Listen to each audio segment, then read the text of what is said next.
আসসালামু আলাইকুম। বাংলাদেশ এগ্রো কৃষি চ্যানেল পক্ষ থেকে আমি ওসমান আছি আপনাদের সাথে।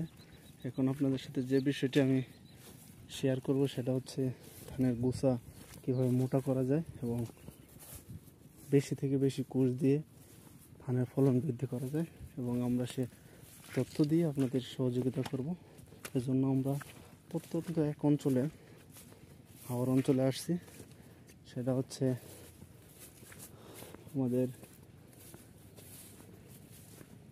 মাধবপুর এবং ব্রাহ্মণবাড়িয়ার মাঝখানে একটা অঞ্চল। সে অঞ্চলে আমরা এক সুবিশ্বস্ত বন, বিশাল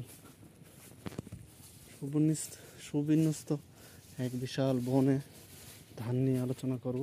ধানের কীভাবে গুছায় মোটাকরণ করা যায়। আমরা সেই বিআরডিসি এবং সরকারি কৃষি অফিসার এবং বিভিন্ন কৃষকের সাথে পর্যবেক্ষণ করে আপনাদেরকে তথ্য দেব।